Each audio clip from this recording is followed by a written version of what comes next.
मैंने गांव में तो कोई लाइब्रेरी ऐसे कुछ खास नहीं था, तो हम तो गांव में ना पढ़े हुए हैं। और 8th क्लास में हम गए हैं बांकीपुर गर्ल्स स्कूल में, लिखा हुआ भी है। तो गांव के स्कूल में, लेकिन हमको पढ़ना है। जिसके हाथ में कोई किताब देखें तो उसमें से देख लें कि दांत कैसे साफ करना है, अपने आप को कैसे स्मार्ट रखना चाहिए, फेस में क्या लगाना चाहिए। तो बकरी का दूध और मसूर का दाल मिला करके फेस में लगाना चाहिए, जो जहां से निकलता। तो हम घर में लगवा, उसी समय 8 साल 9 साल में ही ये सारा चीज करते थे। ये सब इंट्यूशन था हमको, अपने आप को माने वेल ड्रेस्ड, स्मार्ट और हेल्दी रखना चाहिए। और जो काम हम कर रहे हैं उसमें पूरा इन्वॉल्व होना चाहिए, और पूरा जितना तक जा सकते हैं उतना तक जाना चाहिए। कि हम कहते थे कि बाहर में जा करके हम क्या करेंगे, वहाँ हम अपने जगह पर जाएंगे जहाँ हमारा जहाँ से हम पैदा हुए हैं, जहाँ का लोग हमको आगे बढ़ने के लिए मदद किया है, जो इन्वायरमेंट में हम थे, उस इन्वायरमेंट में जितना सुधार की जरूरत होगी वो सब करना चाहिए। तो हम यहाँ काहे कर रहेंगे, हम तो घर चले जाएंगे, लौट जाएंगे इंडिया। शुरू से हम यही सोचे थे कि हम वहाँ गए हैं, इंग्लैंड गए हैं, तो हम इंग्लैंड में रहेंगे नहीं, बस हम MRCOG करके चले आएंगे। कोई तुमको कुछ कह देगा नहीं, तुमको कोई कुछ कह देगा तो बुझाएगा ना कि हमको ऐसा कह दिया। लेकिन जो आदमी कुछ कह दिया वो कह दिया, तुम उसको समझो ही नहीं कि क्या कहा। जब तुम्हारे अंदर, तो उसका रिएक्शन तभी होगा ना जब तुम उसको समझो कि हमको खराब बात बोल दिया। उसका कहना था, वो अपना जो काम अच्छा खराब करना था। हमारा काम है कि हम उस बात नहीं ध्यान नहीं देंगे, हम कुछ सुने ही नहीं, हम कुछ जाने ही नहीं।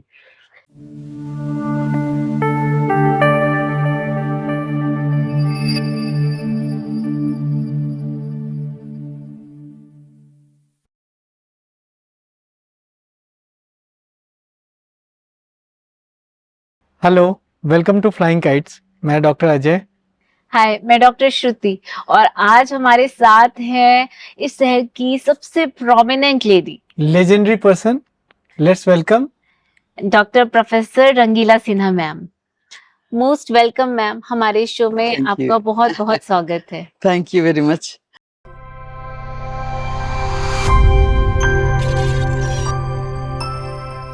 You have taken very good project. I will say that it is unique.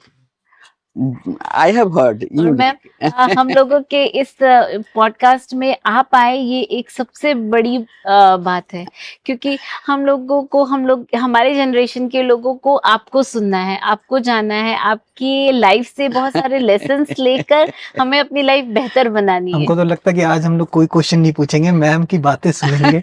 हाँ, आज हमारे पास सच में क्वेश्चंस, इस पॉडकास्ट शो में हम लोगों को कई सारे सवाल पूछने होते हैं, पर आपकी पूरी लाइफ ही जवाब है। हाँ, ठीक ही बोली हो, यही कि क्वेश्चन पूछने के पहले ही जवाब आ गया है। मैम, इस पॉडकास्ट में हम लोग हमेशा अपने गेस्ट को बोलते हैं कि वो अपने आप को कैसे इंट्रोड्यूस करना चाहते हैं, तो आप अपने आप को तो मैं तो अपने आप को इंट्रोड्यूस ऐसे ही करना चाहती हूँ कि प्रोफेसर डॉक्टर रंगीला सिन्हा, FRCOG लंदन। काहे कि दैट वाज द ड्रीम। हम, आप लोग विश्वास करें ना करें, जब मैं 5 साल 6 साल की थी, उसी समय से मैं, आप किताब पढ़े होंगे, देखे होंगे, कहाँ से मुझको आया, इंट्यूशन कहाँ से आया, कैसे आया नहीं जानती हूँ, लेकिन मुझको पढ़ना है। और एक डॉक्टर अनमोला सिन्हा थी पटना में, वो हम लोग के रिलेशन में लगती थी। वो बहुत मुश्किल से पढ़ी थी और डॉक्टर बन गई, बहुत माने प्रोमिनेंट डॉक्टर थी पटना की। तो मेरी बहन उसी गांव में रहती थी, तो आती थी कि देखो तुम भी पढ़ो, तुमको पढ़ने में इतना मन लगता, तुम डॉक्टर बनना। पढ़ने का तो मेरा डिजायर था ही। हम अपनी माँ को कहते थे कि मुझको वो कलम ला के दो, गुड़िया उड़िया से खेलने उलने के लिए उतना नहीं हमको इंटरेस्ट रहता, किताब ला के दो, वहाँ जाएंगे, किसी के हाथ में कोई किताब देख लेते थे। मैंने गांव में तो कोई लाइब्रेरी ऐसे कुछ खास नहीं था, तो हम तो गांव में ना पढ़े हुए हैं। और 8th क्लास में हम गए हैं बांकीपुर गर्ल्स स्कूल में, लिखा हुआ भी है। तो गांव के स्कूल में, लेकिन हमको पढ़ना है। जिसके हाथ में कोई किताब देखें तो उसमें से देख लें कि दांत कैसे साफ करना है, तो हाथ कैसे साफ करके रखना है। ये सारा जो हाइजीन का चीज था, वो हमके दिमाग में था कि ये सब हमको जानना चाहिए, ये सब जानना चाहिए। तो लेते थे 6-7 साल 8 साल की लड़की को, ये सब बात है। फेस में क्या ये भी अपने आप को कैसे स्मार्ट रखना चाहिए, फेस में क्या लगाना चाहिए, तो बकरी का दूध और मसूर का दाल मिला करके फेस में लगाना चाहिए, जो जहां से निकलता तो हम घर में लगवा, उसी समय 8 साल 9 साल में ही ये सारा चीज करते थे। ये सब इंट्यूशन था हमको, अपने आप को माने वेल ड्रेस्ड, स्मार्ट और हेल्दी रखना चाहिए, और जो काम हम कर रहे हैं उसमें पूरा इन्वॉल्व होना चाहिए, और पूरा जितना तक जा सकते हैं उतना तक जाना चाहिए। तो हम सीधे एमबीबीएस करके एमएस करके भी नहीं रह सकते थे, हमको एफआरसीओजी करना है, सब जैसे भी करना है। हम बहुत मुश्किल से, जहाँ देखी हो सब मुश्किल से हम ट्राई करते आ रहे थे, और सब जगह कुछ ना कुछ हेल्प, जब आदमी आगे बढ़ता है तो हेल्प कहीं न कहीं से मिलता ही रहता है। तो इसी में स्कॉलरशिप भी मिल गया था WHO का 1971 में। तो उसमें अकेले जब हमको जाना था तो हम अकेले कभी गए हुए नहीं थे कहीं, कितना मुश्किल से गए थे, रोते हुए जा रहे थे उसमें किस तरह से। तो एक दूसरे थे मिस्टर नूरुल्लाह, वो मिस्टर नूरुल्लाह मेरे पास आए, बोले बेटी क्या है रोती जा रही। हम बोले फर्स्ट टाइम हम जा रहे हैं, फर्स्ट टाइम जा रही हो तो हम भी तुमको मदद कर सकते हैं। मेरा एक भगीना रहता है वहाँ पर एम्बेसी में, वो हमको रिसीव करने के लिए आ रहा है, तुमको हेल्प कर देगा। हम तो गए थे WHO फेलोशिप, तो मुझे तो वहाँ से ब्रिटिश काउंसिल से आई हुई थी ना ये रिसीव करने के लिए, सब कुछ था। लेकिन ऐसा था कि वो टेली कम्युनिकेशन उस समय खराब हो गया था, तो उसके चलते चाहे मेरा प्लेन लेट हो गया, कुछ ऐसा हुआ कि मिल नहीं पाए थे। जो आने वाले थे मुझको रिसीव करने के लिए, वो मिल नहीं पाए थे, एक मैसेज कहीं छोड़ के चले गए थे। तो हम इतना स्मार्ट थोड़े थे कि उस मैसेज पर लंदन में हम कहीं चले जाके होटल में ठहर जाते। तो वो मिस्टर नूरुल्लाह हमको मिले, वो मिस्टर नूरुल्लाह को रिसीव करने एम्बेसी से, इंडियन एम्बेसी से आए हुए थे। मिस्टर कुछ नाम था उनका, याद नहीं है नाम। तो वो थे, वो बोले कि कहाँ जाइएगा आप, तो हमको तो कुछ मालूम नहीं कि कहाँ जाना है, हमको ऐसे ही कोई आएंगे आपको रिसीव करने के लिए ले जाएंगे, लेकिन कोई वहाँ आया नहीं था। मैसेज छुड़ा हुआ था कि आप किसी होटल में ठहर जाइएगा, कल आपको कोई जाके मिलेगा वहाँ आपसे। मैम इतना डिजायर था कि आप इतनी दूसरे कंट्री में चले गए, और बस एक मैसेज के आधार पे कि वहां से आपको कोई गाइड करेगा। नहीं तो हम चले गए, हम ऐसे थोड़े चले गए। नहीं मैम, मगर एक ये डेयरिंग बात है ना। हाँ, डेयरिंग बात तो है। उस समय से भी ज्यादा डेयरिंग बात ये है कि हम कैसे 9 साल 10 साल के थे उस समय हम घर से चले गए ना, छोड़कर चले गए पढ़ाई के, और पढ़ाई के लिए वही हम उस समय स्कूल में चले गए ना। हाँ। बाद में तो शादी ब्याह हो गई थी, हमारे फादर इन लॉ इतने अच्छे थे, सब कुछ लाइन पर था। तो उस समय इंग्लैंड ही ना खाली गए थे अकेले, बाकी तो हस्बैंड जाके वहाँ छोड़े थे एयरपोर्ट पर। तो वहाँ जो प्रॉब्लम हुआ सो, लेकिन मेन चीज तो है कि हम किस तरह से, क्या इंट्यूशन था कि अकेले, आजकल देखो बच्चा जाता है पहली बार स्कूल में तो कितना अंदर से घबराहट रहता है, उसको भी रहता है, पेरेंट्स को रहता है। और हमको ऐसा कुछ नहीं था, हमको जाना है, हमको किसी तरह यहाँ से निकलना है। तो हम वहां से निकले थे। जब फादर मेरे चले गए मौजे पर अपने, तब हम माँ को रिक्वेस्ट किए थे कि माँ हमको तुम पढ़ा दो बस, और कुछ नहीं। जब उस इतनी छोटी उम्र में, जब बच्चे तो उस समय क्या सोचते हैं हम लोग को समय पता भी नहीं, तो क्या मन में कैसे थॉट्स कैसे होता है, वही तो हम कह रहे हैं कि हमको अभी भी हम और लोगों को बताते हैं कि 4 साल 5 साल 6 साल में हमको कैसे इतना पढ़ने में इंटरेस्ट बहुत ज्यादा था। एक दिन मेरी माँ रोक ली थी कि तुम आज नहीं जाओ, आज आम का अमावट बनता है ना, अमावट, तो अमावट है तो बिरनी सब इसमें खा जाएगा, कौआ हुआ खा जाएगा, तो तुम जरा आज स्कूल नहीं जाओ, आज इसका रखवाली करो। तो हम माँ को कुछ बोले नहीं, लेकिन हम रह गए। और जो हमको उस दिन कुछ लिखाने वाला था कि आज इस पर ऐसे लिखाएगा, उस अमावट पर उस ऐसे को लिख दिए। तो मेरी माँ आई तो कही कि देखिए, अरे वही थोड़ा पढ़ी लिखी थी, बहुत ज्यादा नहीं, अपने हिसाब से रामायण सुख सागर ये सब अच्छे, देखिए बैठ करके क्या करेंगे है, एक दिन इसको हम नहीं जाने दिए। मैंने उदास हो गए थे, रो नहीं रहे थे कि माँ को बुरा लगेगा, उस तरह से लिख रहे, इतना इंटरेस्ट था। तो दूसरे दिन से कभी मेरी माँ मुझको रोकी नहीं जाने के लिए। पिताजी कितने स्ट्रिक्ट थे मैम? पिताजी तो बहुत ही स्ट्रिक्ट, वो तो जमींदार थे, उनको तो लड़कियों को शादी, रामायण सुख सागर चल गया, उसके बाद से आगे पढ़ने की कोई जरूरत ही क्या है, नहीं क्या करेंगी पढ़ के, और शादी कर देना है, जल्दी से जल्दी शादी कर देना है। उस समय में तो होता था कि फर्स्ट पीरियड होने के पहले ही शादी कर दिया जाता था। तो फादर तो उस विचार के थे, बहुत पुराने विचार के थे। माँ से मेरी फादर दूसरी शादी कर लिए थे ना, दूसरी शादी कर लिए थे, इसलिए उनका थोड़ा लोअर हैंड हो गया था। मेरी माँ दूसरी जगह चली, दूसरे आंगन में चली गई। फादर दूसरी शादी कर लिए लड़का के लिए। हुआ, मेरा भाई भी हुआ। तो उस समय थोड़ा बोले नहीं ज्यादा, कि नहीं, बोली कि नहीं हमारे साथ तो जो हुआ सो हुआ। लेकिन मेरी लड़की जब कहती है कि हम पढ़ेंगे, आई पढ़ना चाहती है तो हम इसको पढ़ाएंगे, आप इसमें दखल अंदाजी नहीं दीजिए, हमको करने दीजिए ये काम। लेकिन वो कहाँ मानने वाले थे, वो कहते थे नहीं नहीं, हम रामायण यहाँ रख दीजिए, एक ट्यूशन के लिए रख दीजिए, रामायण सुख सागर सब इसको आता है ना, तो उससे ज्यादा पढ़ने की जरूरत नहीं। हम तो जाते भी नहीं ना थे, मदर फादर को बात करते नहीं सुने थे कभी, मदर फादर को हम मिलते ही नहीं देखे थे। आपने बताया था कि जब उन लोगों को मिलना होता था तो वो कसैली भेजते थे कि जाओ, अगर कसैली दे देंगी तो समझ जाना कि हम जाएंगे। मतलब कि पीरियड अगर नहीं हुआ है तो कसैली दे देंगे। तो इस तरह का उस समय कम्युनिकेशन चलता था। जमींदार, बहुत बड़े जमींदार थे, औरत लोग रहती थी हवेली में, मर्द लोग रहते थे दरवाजा पर। तो हम अपने फादर को मदर से मिलते नहीं ना देखे थे, नहीं देखते थे। अब बाहर में जहाँ मेरे फादर आते थे दूध पीने के लिए, और खिड़की के पास मेरी माँ बैठी रहती थी, तो यहीं से ही कुछ बोलती रहती थी, वो सुनते रहते होंगे, कुछ जवाब देते थे कि नहीं, इतना ही हम देखते थे। मैम बहुत पुरानी बात है और बहुत इंस्पायरिंग भी है। बहुत सारी चीजें तो मुझे लगता है कि सिर्फ वो किताब पढ़ ले कोई तो उनको बहुत कुछ पता चल जाएगा, क्योंकि आपने बहुत ही जेस्ट में और बहुत अच्छे तरीके से सिंपल वर्ड्स में लिखी हुई किताब है। इसीलिए लिखे थे कि हमको जब भी हम किसी से बात करते थे ना, जैसे कोई फ्रेंड मेरी आती थी तो उनसे बात करते थे, तो हम कभी कभी कोई टुकड़ा टुकड़ा में कुछ बताते थे कि हम इस तरह से पढ़े हैं, ऐसे पढ़े हैं। तो बोल, इतना इंटरेस्टिंग है आपका ये स्टोरी, आप लिख क्यों नहीं देती हैं इसको, इन लोगों के लिए बहुत फायदेमंद होगा।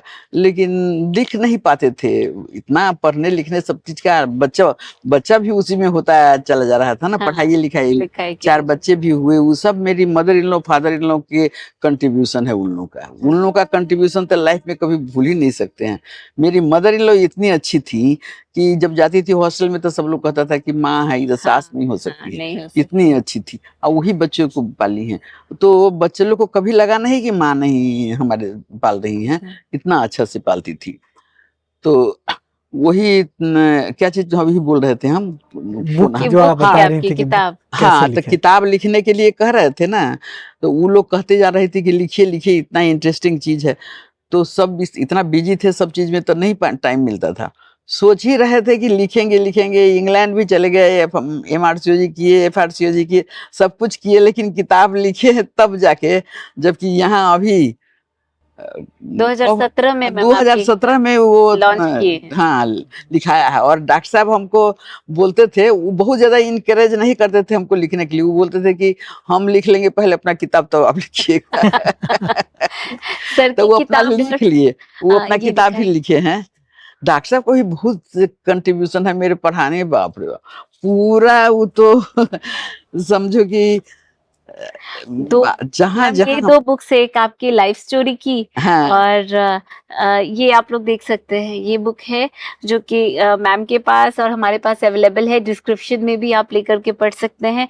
और एक JP सर की भी लिखी हुई एक किताब है। हाँ, यूं मेरा होना हुआ, मेरे हस्बैंड का लिखा हुआ है, मेरे विषय में आधा से ज्यादा मेरे ही विषय में लिखा हुआ है। आपने एक और बात कही है अपनी किताब में कि उन्होंने जैसे आपके लिए कुछ शब्द लिखे हैं, काश आपने उनके रहते हुए वो शब्द पढ़। हाँ, वो अभी हमको एग्जैक्टली पता नहीं याद है कि नहीं, लिखते थे जो बात हमेशा हम लोग को आपस में हस्बैंड वाइफ में जैसे होता है, हस्बैंड वाइफ में जैसे होता है, उसी तरह से हमेशा कुछ वो हमेशा ये है ना कि शादी कोई माने एक्सेप्शन होगा, लेकिन हस्बैंड वाइफ में तो डिस्कशन होता ही रहता है। तुम कहोगी कि अभी सूरज इधर है, तो दूसरा आदमी कहेगा सूरज। एक आदमी हमको बोला था वहाँ ग्लासगो में, वो इंडियन थे, तो उन लोगों का पार्टी चल रहा था, तो बोला कि ऐसा होता है कि हस्बैंड और वाइफ में कोई चीज में नहीं होता है आपस में हस्बैंड एंड वाइफ में आपस में सहमति बहुत कम होती है। वो कहेंगे कि सूरज सूरज पूरब में उगता है, तो ये कहेंगे कभी कभी तो पश्चिम में भी उगता है। इतना तक बात चली जाती है। लेकिन एक विषय ऐसा है कि एक दूसरे के लिए हमेशा उन लोगों को बहुत इतना सॉफ्ट कॉर्नर रहता है, वो लोग बोले चाहे नहीं, लेकिन ऐसा सॉफ्ट कॉर्नर रहता है कि तीसरा कोई आदमी अगर कुछ बोलेगा तो वो नहीं बर्दाश्त कर सकते हैं। तो इसलिए और मैम आपकी पूरी स्टोरी में तो डेफिनेटली सर आपके हीरो थे। हाँ, हीरो तो थे ही एकदम।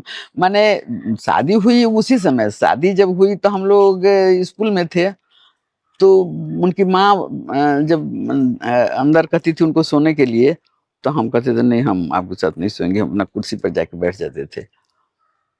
हम कहे नहीं, हमको पढ़ना है, हमको अभी बात कीजिए ना, कुछ पढ़ाई लिखा के कुछ बात कीजिए अभी क्या। रातों में मैंने अलगे अलगे सोचती, फिर मदर इन लॉ समझाई उमझाई, तो कुछ कंप्रोमाइज किए, और उसके बाद खेलते ही रहते थे। वो थोड़ा ज्यादा मैच्योर थे इसमें, प्रैक्टिकल में, लेकिन हम अपना बस एक ही चीज में थे कि हमको पढ़ना है, हमको अपना हेल्थ अच्छा रखना है, और जहां तक हो सकते अधिक से अधिक पढ़ना है। यही इसी फादर इन लॉ को, मदर इन लॉ को, सबको हम यही कहते रहते थे ससुराल जाने के बाद भी कि हमको पढ़ा दीजिए। मैम मुजफ्फरपुर में ये गायनिकोलॉजी ऑलमोस्ट आपका स्टार्ट किया हुआ, और सारा कुछ जो है मॉडर्न गायनिकोलॉजी भी आपने लाया, तो ये कितना आपका वो था, मतलब स्ट्रगलफुल था? यहाँ देखिए, यहाँ जब हम 1975 में आए थे, तो उस समय तो ये हम ज्वाइन करने का भी मेरा यही, वहां से इंग्लैंड से लौट के आने का भी मेरा यही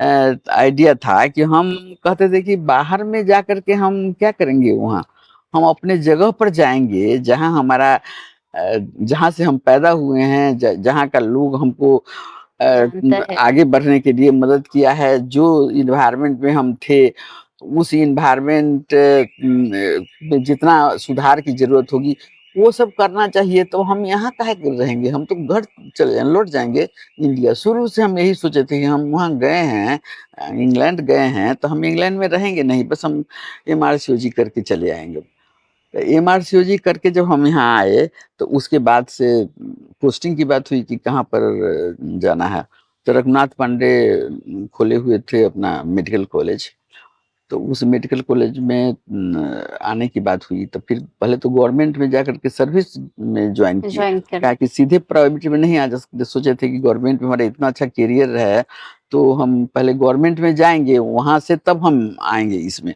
तो गवर्नमेंट में जाके ज्वाइन किए, वहां से तब लियन पर हम आए यहाँ।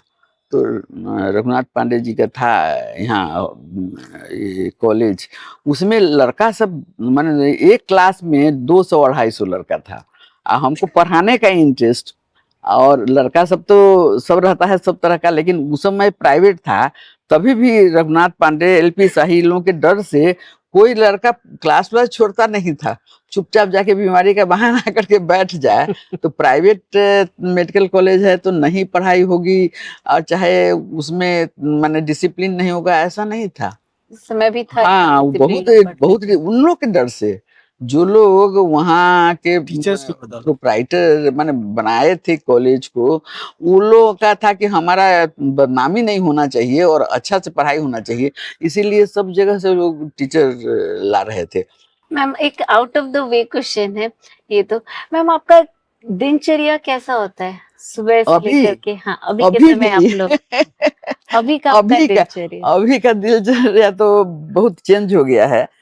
हम जो डायरी सब लिखे हुए हैं उसमें है कि जब हम यंग थे, माने कॉलेज में भी पढ़ाते थे, चाहे रिटायरमेंट का भी तो कितना दिन हो गया, 98 में रिटायर हुए हैं हम, तो 58 ईयर्स के एज में ही रिटायर हुए थे। तो रिटायर होने के बाद भी तो हम एकदम काम उम सब करते थे, पूरा प्रैक्टिस करते थे, जितना हॉस्पिटल में काम करते थे वो सब तुम लोग को सब लिखे हुए हैं, बताना चाहते। पढ़ने का जब हम सुबह सुबह उठते हैं तो हमको पता नहीं चलता था कि हम कौन चीज पहले करें, क्या चीज करना, हम कंफ्यूज रहते थे। पढ़ना भी है, स्टूडेंट लोगों को पढ़ाना है, चाहे अपने पढ़ना है, चाहे जब हम रिटायर हुए उस समय तो हमको मन में होता था कि इस लड़का सबको इतना पढ़ा रहे थे, अब तो हम बहुत मिस करेंगे, अब इस पढ़ाना नहीं रहेगा तो हमको मन ही नहीं लगेगा।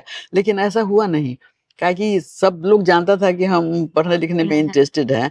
अब बना लिए तुरंत, वो भी मेरे हस्बैंड का ही आइडिया था कि सोसाइटी बना लीजिए यहाँ पर। हाँ। और बॉम्बे से हमेशा जाते थे, कॉन्फ्रेंस वगैरह में जाते रहते थे।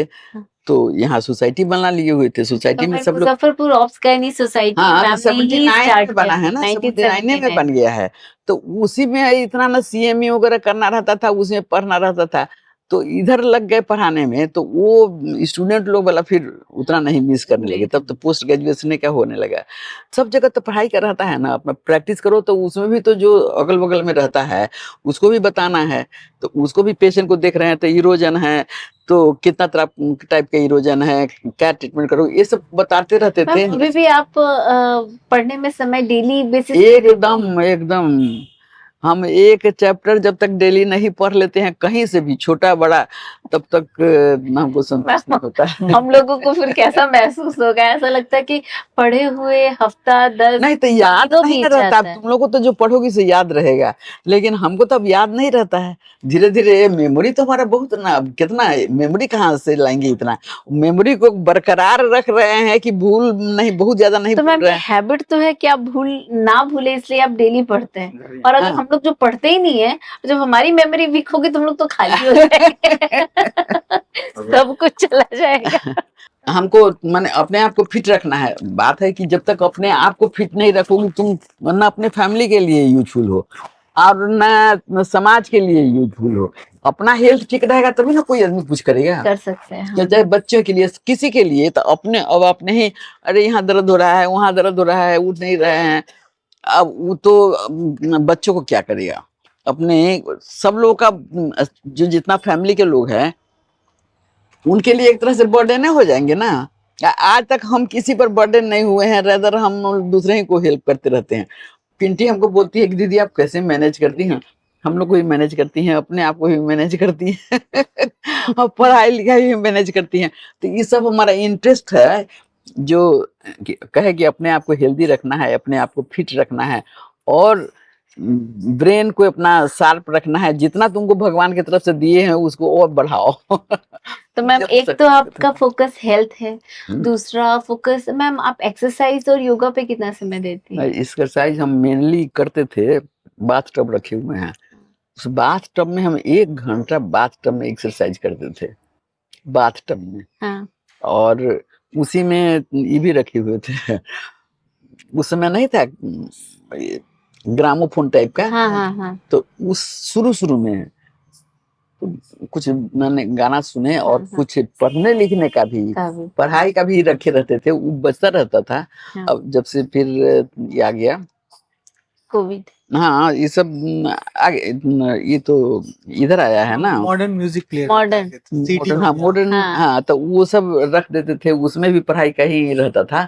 गाड़ी में जब चलते थे हाँ। तो गाड़ी में भी लगा के सुनते चलते थे। गाड़ी में जाने में भी तो आधा घंटा लग जाता है ना। हाँ। तो उसी मेडिकल कॉलेज जाने में आधा घंटा लगता था, जाम हो जाता है तो कभी कभी और ज्यादा लग जाता है। हाँ तो जाते आते 1 घंटा तो हमारा वही हो जाता था, नहीं तो 2-4 गो ये सब डॉक्टर सब बढ़ जाती, उन लोगों के साथ डिस्कशन होते होते चला जाता था। तो पढ़ने का एगो रहता था और 1 घंटा बाथ टब में एक्सरसाइज भी हुआ, पढ़ाई भी हुआ। हस्बैंड बैठ जाते थे वहीं पर। हमारा बहुत बड़ा बाथरूम है। हाँ। उससे पहले तो 2 गो बाथ टब लगवाए थे, लेकिन उनको नहीं हुआ, बोले हम नहीं बाथ टब में जा सकते। हम आपके साथ बैठ के यहाँ से गप करें। तो बहुत मॉडर्न थॉट है। एक सच में एक ये ड्रीम वॉशरूम बाथरूम हो सकता है जिसमें कि बाथ टब में बैठ के एक्सरसाइज और कान से नहीं तो देखो अंदर बाथरूम जो है उसमें जो टब है तो उसमें तो आराम से आदमी हाथ पैर हिला सकता है, चाहे रह सकता है। कितनों हम टायर्ड रहते थे, बाथ टब में चले जाते थे तो एकदम रिलैक्स हो जाते थे। और मसाज कराना, सबको बताते हैं कि मसाज कराने से बहुत, मसाज कराना तो मसल का तुम्हारा एक्सरसाइज होता है ना। हाँ। तो मसल का एक्सरसाइज होता है तो मसाज कराने से बहुत पॉजिटिव इफेक्ट होता है उसका, ब्लड सर्कुलेशन तो हाँ माने रिलैक्सेशन होता है। हमको जब इतना टायर्ड हो जाते थे काम करके तो बीच बीच में भी क्लिनिक में भी मेरा एक रूम है बगल में। हाँ, तो फिर एक ऑपरेशन कर लिए, फिर आकर के थोड़ा बैठ मसाज वसाज करा लिए, ठीक हो गया। माने हेल्थ कैसे काम करते थे सो तुमको बता रहे हैं। हाँ मैम, कभी भी एडिक्शन से मतलब एडिक्शन की तरफ आप कभी गए क्या, अल्कोहल या फिर नहीं, और किसी अल्कोहल एक तरीके आध बार टेस्ट किए वहाँ इंग्लैंड में? हाँ, इंग्लैंड में गए ना, तो शुरू में जब दिया तो अच्छा नहीं लगता था। ये क्या था, वाइन। वाइन, हाँ। तो एक दो बार लिए वहाँ, लेकिन मेरे हस्बैंड को बहुत ज्यादा इंटरेस्ट था ना, हाँ, वो तो अब बार बार हमेशा जाएंगे क्लब में। सोशल तो सोशल प्रेशर में है सोशल के लिए वैसा। उनको जरूरत था, तो कभी कभी उनके साथ बैठते थे। हाँ, तब होता था। उसमें हमारा नाती भी बैठता था प्राची का लड़का। वो कहता था कि हमारा, तो उसको दे देते दो चार मैम, साल की बात। आपने अपनी बेटियों को भी गायनी क्यों इसीलिए पढ़ाया क्योंकि आपको इंटरेस्ट था इतना सारा, या वो लोग भी इनबॉर्न ही? कौन बच्चा बच्चियां, लोग? बेटी लोग? नहीं, अपने आप, हम नहीं किसी को तो कुछ मतलब कहे। ये कुछ जेनेटिक है? हाँ, तो देखती थी ना, देखती थी, बच्चा सब तो देखती थी कि माँ पढ़ाई करती हैं तो सब लोग उनका रिस्पेक्ट करता है।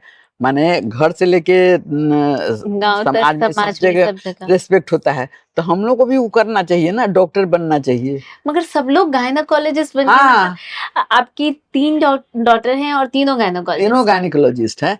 और अपने आप से हम नहीं किसी को कहे हैं, लेकिन ज्यादा पढ़ने के लिए कहते थे कि पढ़ती रहो, ज्यादा पेपर प्रेजेंट करो, ये पढ़ो वो पढ़ो। वो सब के लिए कोई नहीं पढ़ती है, मान लो कि पम्मी नहीं पढ़ती थी ना, तो उसको बार बार कहते हैं, तो उसके लिए डॉक्टर साहब बिगड़ते थे। लेकिन वो बहुत ज्यादा नहीं ना पढ़ी, उतना ही पढ़ के अब पछताती है।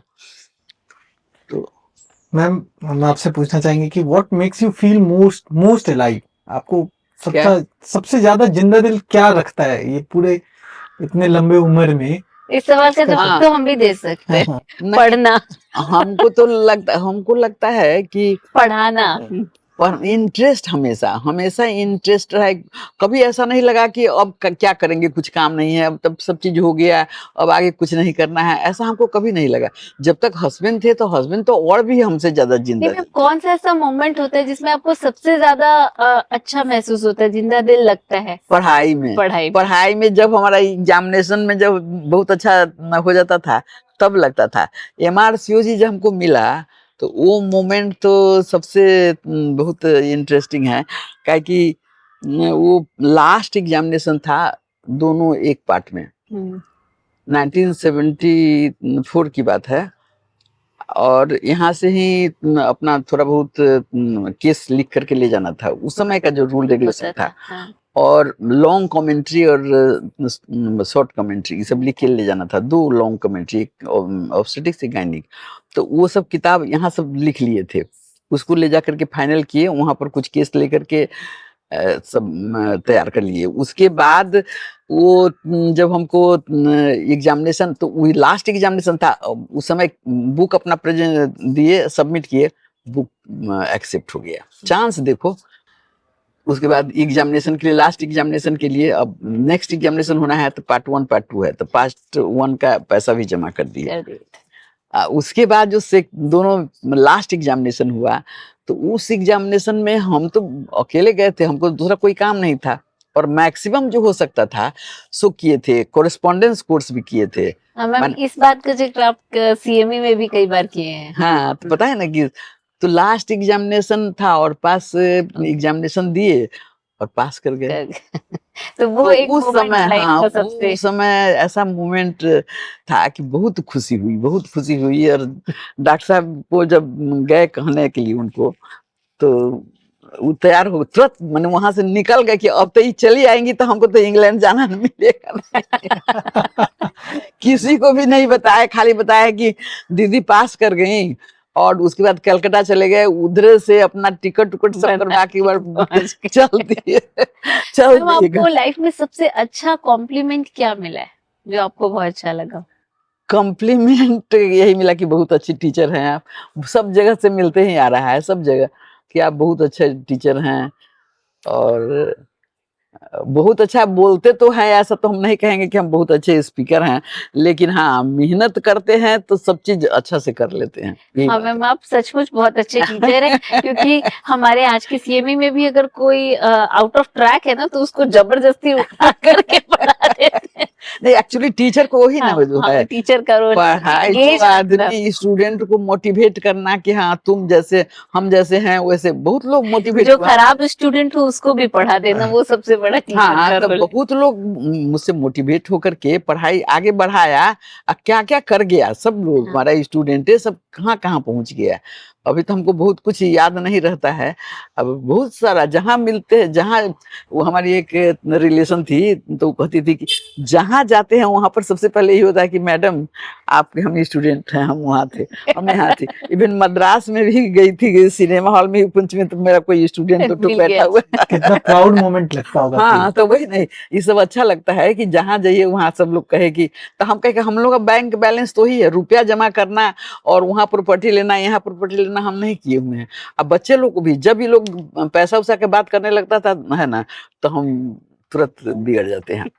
अब डाइनिंग टेबल पर ही ना होता है, वो इतना जमीन खरीदे हैं, वो इतना प्रॉपर्टी बनाया है, ये सब होता है तो हमको नहीं अच्छा लगता है। हमको ये सब करने की, बोलने की जरूरत नहीं है, कहा कि तुम लोग तो ऐसे ही बहुत प्रॉपर्टी बनाते, बच्चा सब तो ऐसे ही थोड़ा बहुत एक्स्ट्रा मैनेजमेंट हो गया है।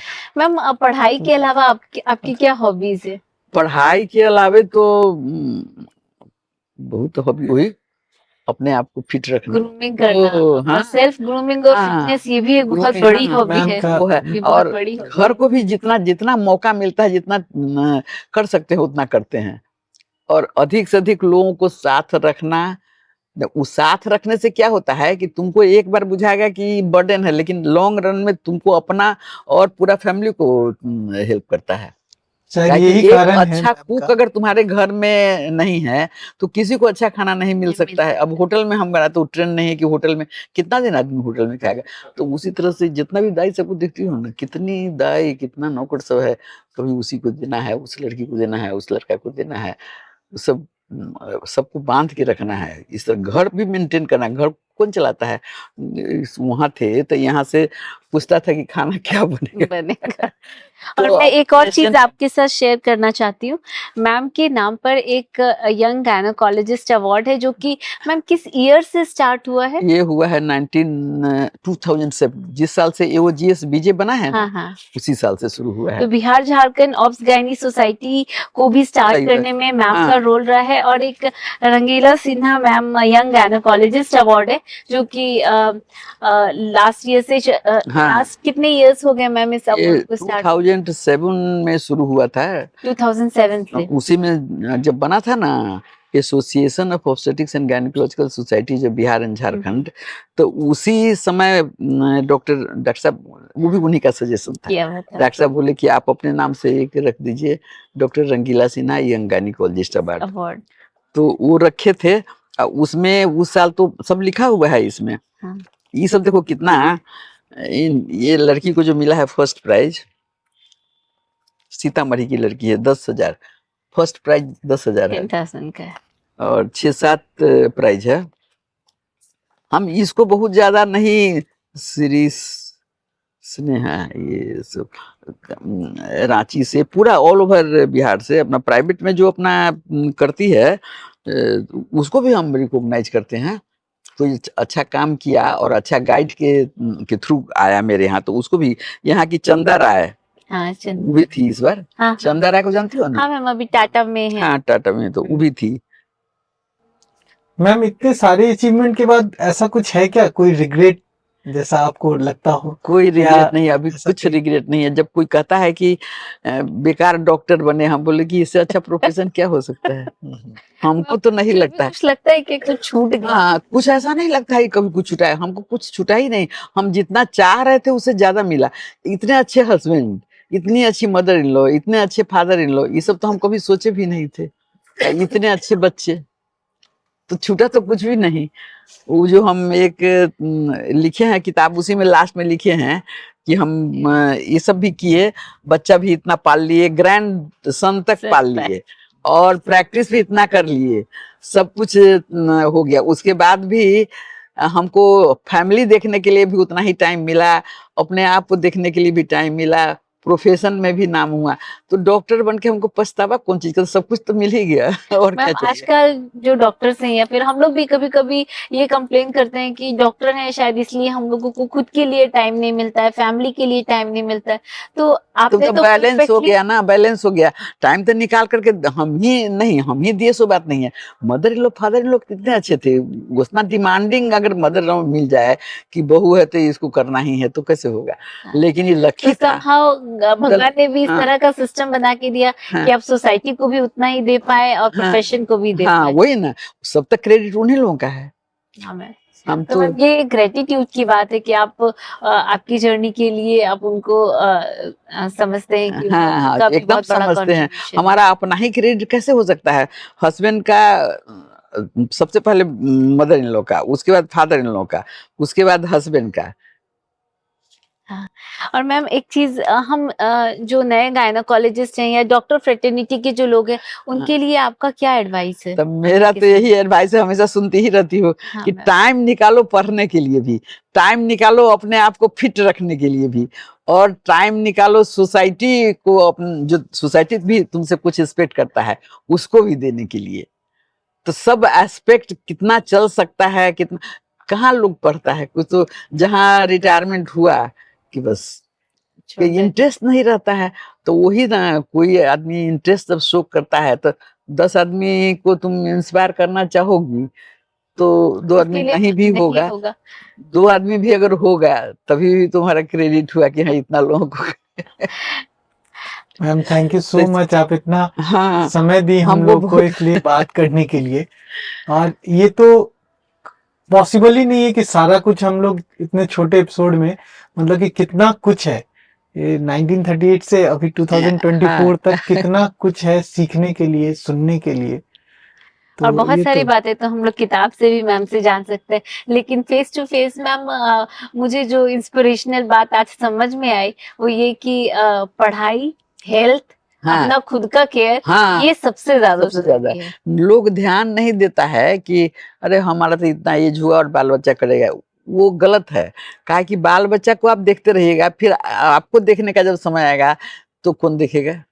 बाल बच्चा को भी तो दूसरा रिस्पॉन्सिबिलिटी लेता है। आप अपने आप को ही फिट रखिए, बाल बच्चा को भी फिट रखिए, जो उसको भी कभी बर्डन नहीं होगा। मैम एक सवाल मैं आपसे पूछना चाहती हूँ। मैम कई बार ना शॉपिंग करना, ज्वेलरी लेना बहुत हेडेक जैसा लगता है। आप कैसे अपने सारे मुझको तो कपड़ों के लिए मुझको वो परफेक्ट भी मैच इंटरेस्ट है, रखते हैं? वो भी इंटरेस्ट है ना, वो भी इंटरेस्ट है हमको। ज्वेलरी देखना, चाहे ज्वेलरी खरीदना, अभी इस एज में भी हम कहीं जाएंगे तो हमको अच्छा लगता है कि तुरंत हमको आइडिया हो जाता है कि इसके साथ ही मैच करेगा। वीरेंद्र किशोर बराबर बोलते हैं कि जितना भी मैंने साड़ी उड़ी अच्छा बेचने वाला सब आप ही के घर पर जाता है और कहीं नहीं जाता। कि साड़ी हम बहुत नहीं रखते हैं, लेकिन तुरंत मैच करके रखते हैं, जो ही रखते हैं सो रखते हैं। कई बार अजय ने भी मुझे टोका है, बोला कि मैम इतना मैचिंग मिला सकती है, तुम्हारे पास जो है वो भी मैचिंग वही बात है, जो नहीं, बहुत लोग आलस में नहीं ना करता है अपना ही काम। अरे ये करेंगे अपना फेशियल करने के लिए, सब आजकल निकलता रहता है, देखिए अखबार में कि अमेरिका में आज निकला था, अमेरिका में आजकल फेस के इस पर रख रखाव पर ज्यादा ध्यान दिया जाता है। तो उसमें क्या था, ये चीज हम बहुत पहले से जानते हैं। हम तुमको बता रहे हैं ना कि हम बकरी के दूध में और मसूर का दाल को पीस के मुंह में लगाते थे। तो अब बहुत लोग उसको ध्यान देने लगा है, लेकिन हम तो बचपने से ही सब, वो भी ये सब तो है ना, केमिकल नहीं ना है, ये सब तो हर्बल है। तो हर्बल का हम ज्यादा यूज करते थे, काहे कि वो सब पढ़ते थे कहीं कहीं से, अखबार से, कहीं से जहां से कुछ मिल जाता था उसको तुरंत यूज कर लेते थे। सबसे बड़ा अकॉम्प्लिशमेंट क्या है पता है मैम? ये स्माइल, अभी भी ये कॉन्फिडेंस और ये गुड हेल्थ। हाँ, गुड हेल्थ सबको बोलते हैं कि किसी भी पार्टी हो, कुछ भी हो, ma'am will be the most neatly and handsomely dressed person. आप डेंचर, मैम एक छोटा एग्जांपल ही ले लो कि आप सारे दांत इतने हेल्दी हैं, हाँ, आप खुद इतने हेल्दी हो, तो ये this is the greatest achievement. हाँ, तो अचीवमेंट वही ना, सीखना है हमारे जूनियर सबको। हम यही मैसेज देते हैं कि तुम लोग अपने आप को चारों तरफ से फिट रखो। पढ़ाई में उतना ही रहना है, अपना हेल्थ में उतना ही रहना है, अपने परिवार को भी देखने में उतना ही रहना है, और समाज के लिए जो तुम्हारा रिस्पॉन्सिबिलिटी है वो तो करना ही है। हम कई सारे इंटरव्यूज लिए हैं और उन सब में कहीं ना कहीं जब लोगों से पूछते हैं जिन्होंने अपना 60s या 70s क्रॉस किया है, उनका हमेशा कहना होता है कि काश मैंने खुद पे ध्यान दिया होता, काश मैंने अपने हेल्थ पे ध्यान दिया होता, मैंने दूसरों के चक्कर में अपनी पढ़ाई, अपने करियर को पीछे कर दिया। पर आज आपको देखकर मैम ये बहुत अच्छा लग रहा है कि आपके पास कोई रिग्रेट नहीं है रिग्रेट, तब ना इतना अचीवमेंट हुआ। कैसे रिग्रेट है भी? अगर हमको किसी का, सबसे बड़ी बात है कि कोई आदमी हमको कोई कुछ कह देता है तो तुरंत भूल जाते हैं। हमारी ये बहू थी, तो आपस में तो होता ही रहता है कुछ, तो ननद सबके साथ कुछ बात हुई, कुछ तो हम बोले कि तो क्या हुआ, भूल जाओ। तो हम तो भूल जाते हैं। नहीं, हम नहीं बात भूल सकते हैं। बात तुम कितना बढ़िया वो बोलती हैं, वो जो है ब्रह्मा कुमारी की, हाँ, क्या नाम है उनका, सुंदर सी हैं, हमेशा खूब बोलती है कि कोई तुमको कुछ कह दे, तुम लोग भी सुनते रहो, कोई तुमको कुछ कह देगा नहीं, तुमको कोई कुछ कह देगा तो बुझाएगा ना कि हमको ऐसा कह दिया। लेकिन जो आदमी कुछ कह दिया, वो कह दिया, तुम उसको समझो ही नहीं कि क्या कहा।